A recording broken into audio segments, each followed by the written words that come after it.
HAM, hak asasi manusia. HAM adalah hak yang melekat pada manusia karena kelahirannya sebagai manusia. Hak tersebut diperoleh bukan pemberian orang lain ataupun negara, tetapi karena kelahirannya sebagai manusia. Dalam konteks religius, hak ini merupakan karunia Tuhan, dan hanya Tuhanlah yang berhak mencabutnya. Karena HAM merupakan hak yang diperoleh saat kelahirannya sebagai manusia, maka HAM meliputi hak yang apabila dicabutnya atau dikurangi akan mengakibatkan berkurang derajat kemanusiaannya. Ukuran derajat kemanusiaan selalu berkembang sesuai dengan peradaban masyarakatnya.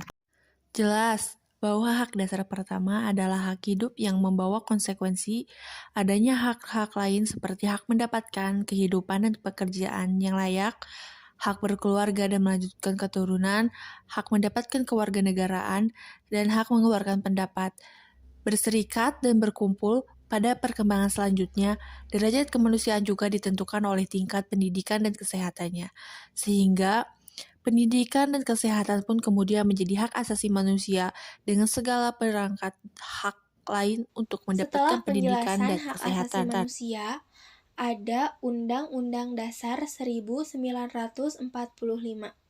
Undang-Undang Dasar 1945 merupakan keseluruhan naskah yang terdiri dari pembukaan dan pasal-pasal.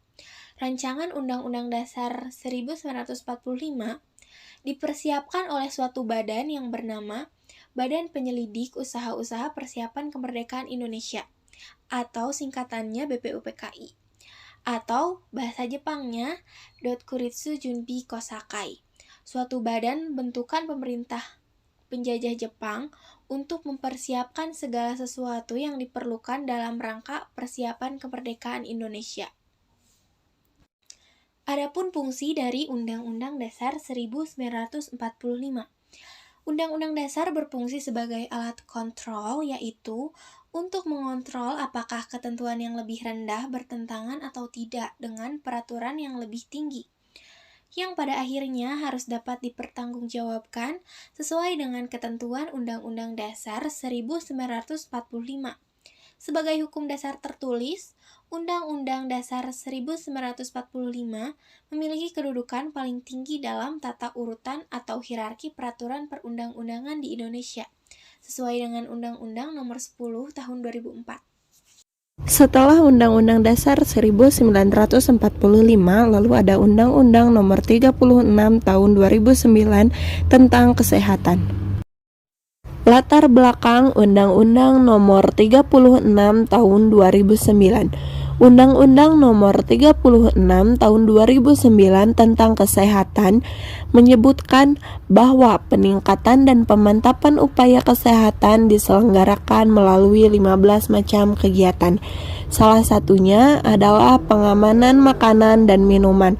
Upaya pengamanan makanan dan minuman akan lebih ditingkatkan untuk mendukung peningkatan dan pemantapan upaya kesehatan secara berhasil guna dan berdaya guna. Semua itu merupakan upaya untuk melindungi masyarakat dari makanan dan minuman yang tidak memenuhi persyaratan mutu. Undang-Undang Nomor 36 Tahun 2009 juga mengatur setiap orang berkewajiban ikut mewujudkan, mempertahankan, dan meningkatkan derajat kesehatan masyarakat yang setinggi-tingginya. Setiap orang berkewajiban menghormati hak orang lain dalam upaya memperoleh lingkungan yang sehat, baik fisik, biologi, maupun sosial. Setelah Undang-Undang Nomor 36 Tahun 2009, ada Undang-Undang 36 Tahun 2014, yaitu tentang tenaga kesehatan.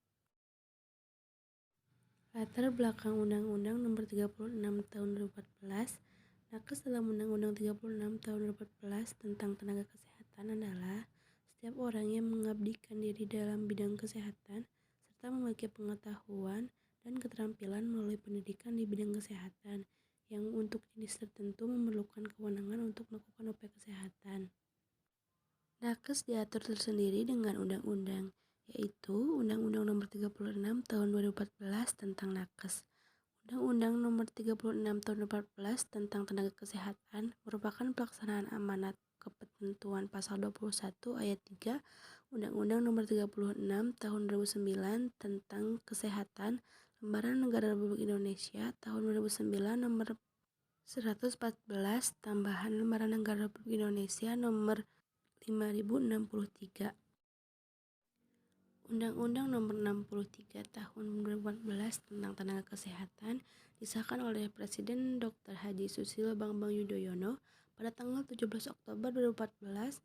Undang-Undang Nomor 36 Tahun 2014 tentang Tenaga Kesehatan diundangkan dalam Lembaran Negara Republik Indonesia Tahun 2014 Nomor 298 dan penjelasan atas Undang-Undang Nomor 36 Tahun 2014 tentang Tenaga Kesehatan dalam tambahan Lembaran Negara Republik Indonesia Nomor 5067 oleh Menkumham Amir Syamsuddin di Jakarta dan mulai diberlakukan pada tanggal 17 Oktober 2014.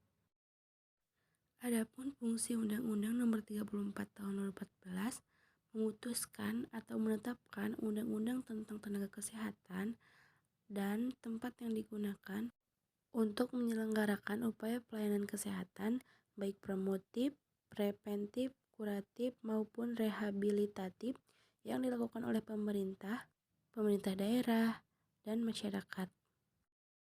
Baik, tadi sudah dijelaskan Undang-Undang Nomor 36 Tahun 2014. Sekarang saya akan menjelaskan Peraturan Pemerintah Nomor 51 Tahun 2009 tentang Pekerjaan Kefarmasian.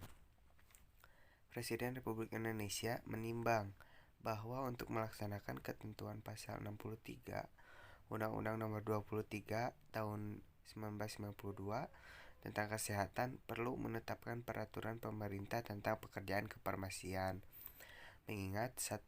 Pasal 5 ayat 2 Undang-Undang Dasar Negara Republik Indonesia tahun 1945. 2. Undang-Undang Nomor 23 Tahun 1992 tentang Kesehatan memutuskan atau menetapkan peraturan pemerintah tentang pekerjaan kefarmasian.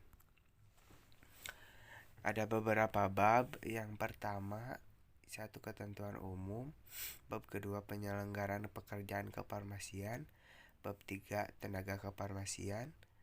Bab 4, disiplin tenaga kefarmasian. Bab 5, pembinaan dan pengawasan. Bab 6, ketentuan peralihan. Bab pertama yaitu ketentuan umum. Pasalnya ada di pasal 1 sampai 4. Tentang dalam peraturan ini yang dimaksud dengan tentang pekerjaan kefarmasian.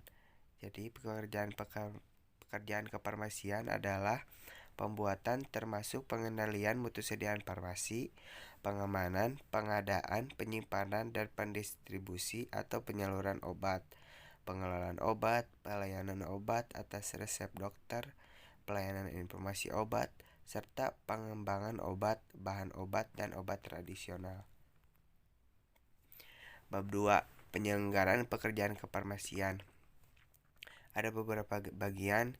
Yang bagian ke-1 atau umum ada di pasal 5 menjelaskan tentang pelaksanaan pekerjaan kefarmasian meliputi apa saja.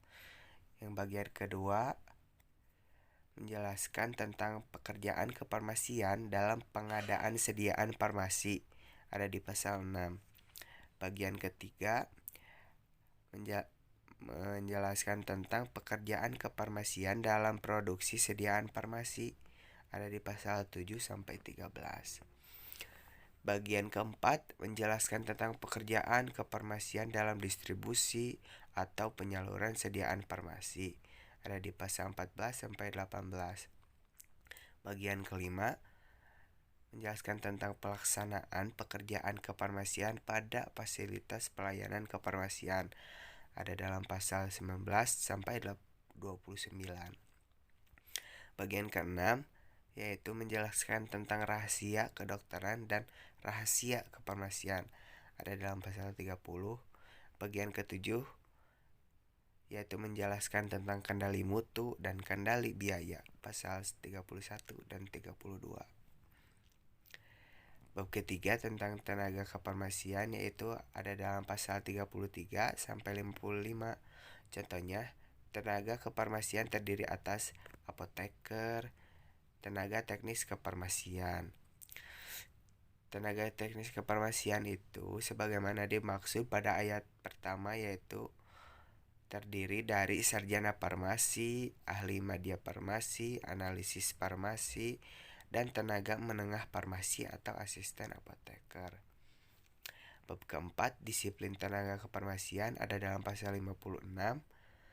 Penegakan disiplin tenaga kefarmasian dalam penyelenggarakan pekerjaan kefarmasian dilakukan sesuai dengan ketentuan peraturan perundang-undangan. Jadi harus sesuai dengan peraturan perundang-undangan. Lalu ada dalam pasal 57, yaitu pelaksanaan penegakan disiplin tenaga kefarmasian sebagaimana dimaksud dalam pasal 56 dilaksanakan sesuai ketentuan peraturan perundang-undangan yang berlaku, sama juga. Lalu ada bab 5, pembinaan dan pengawasan, terdiri dalam pasal 58 dan 59.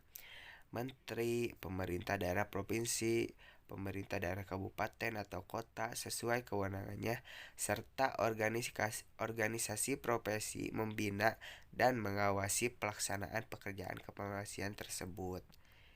Lalu bab 6, ketentuan peralihan ada dalam pasal 60 sampai 62, yaitu pada saat peraturan pemerintah ini berlaku, apoteker yang telah memiliki surat penugasan dan atau surat izin apoteker atau SIK tetap dapat menjalankan pekerjaan kefarmasian dalam jangka waktu 2 tahun.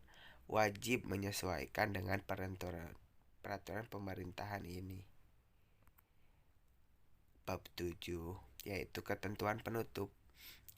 Jadi pada pasal 63, pada saat peraturan pemerintah ini mulai berlaku, peraturan pemerintah nomor 26 1965 tentang apotik tahun 1965 nomor 44 sebagaimana diubah dengan peraturan pemerintahan nomor 25 tahun 1980 tentang perubahan peraturan pemerintah nomor 26 tahun 1965 tentang apotik,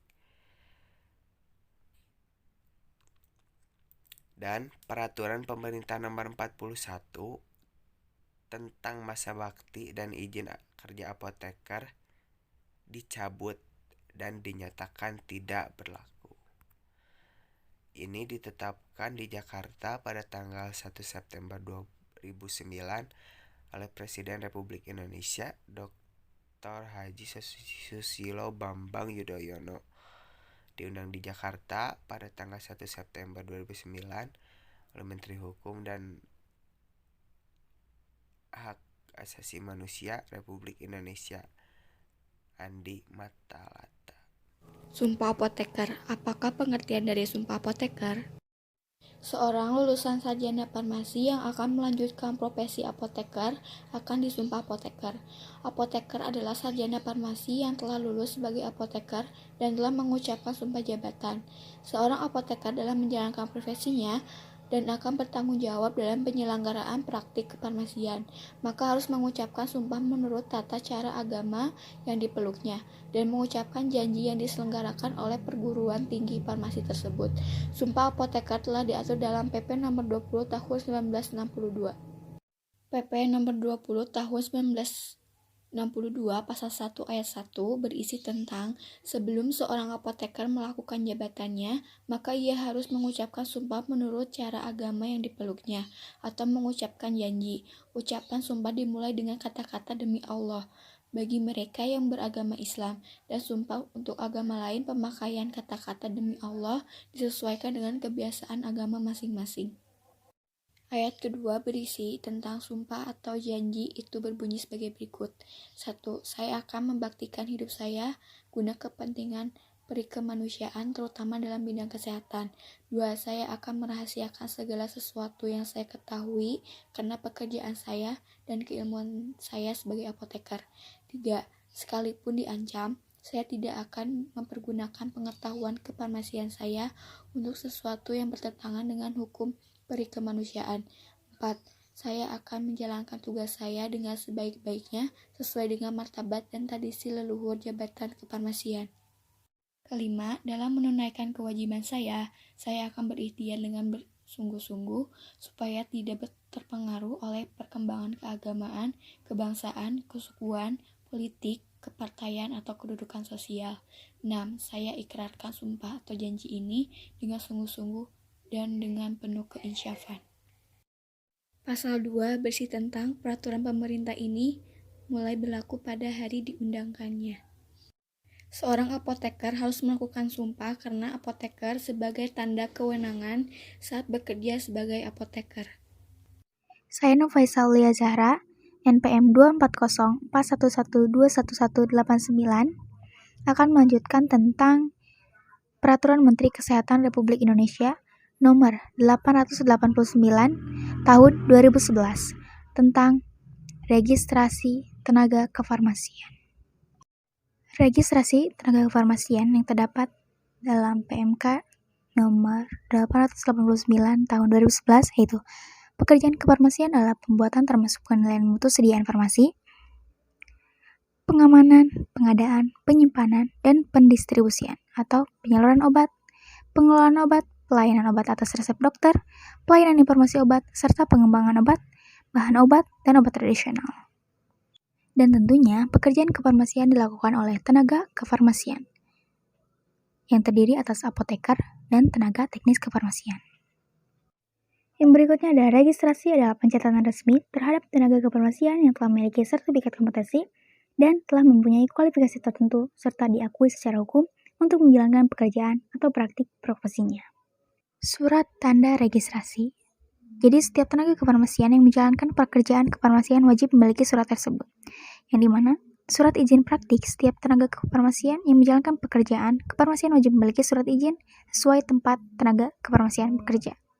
Yang selanjutnya ada surat tanda registrasi apoteker adalah bukti tertulis yang diberikan oleh menteri kepada apoteker yang telah diregistrasi, yang dikeluarkan oleh KFN atau Komite Farmasi Nasional.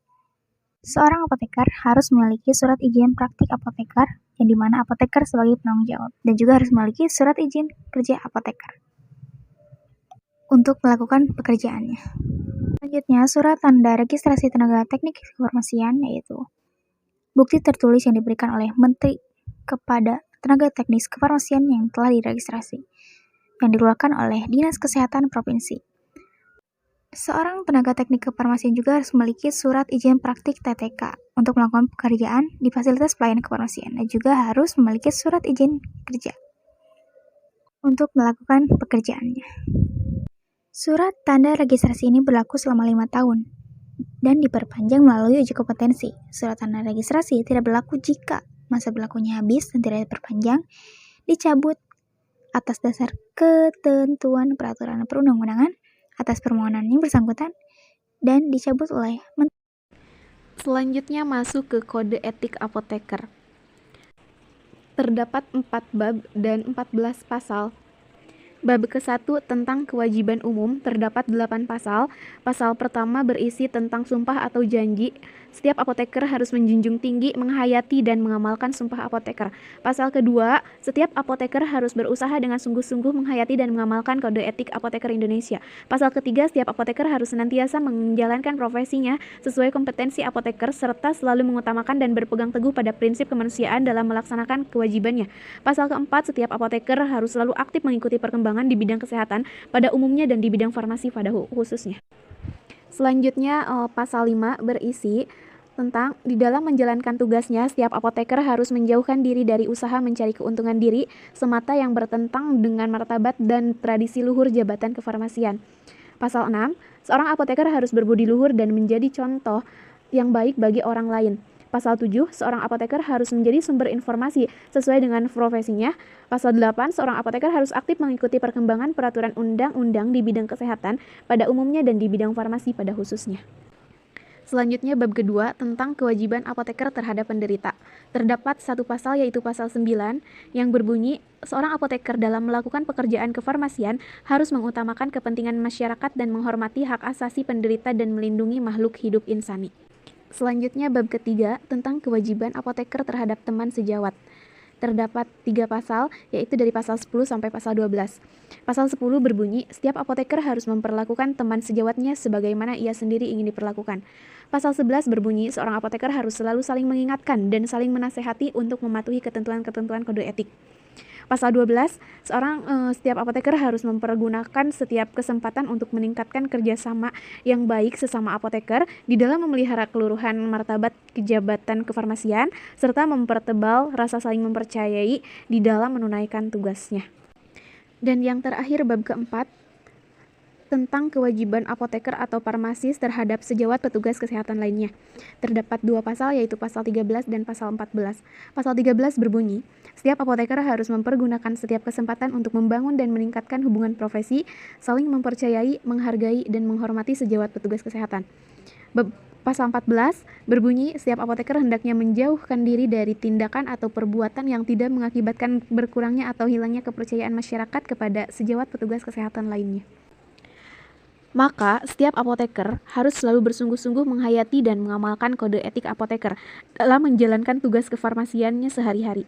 Jika seorang apoteker baik dengan sengaja maupun tidak sengaja melanggar atau tidak mematuhi kode etik apoteker, maka apoteker tersebut wajib mengakui dan menerima sanksi dari pemerintah, ikatan, atau organisasi profesi farmasi yang menanganinya yaitu ISPI, dan mempertanggungjawabkannya kepada Tuhan Yang Maha Esa.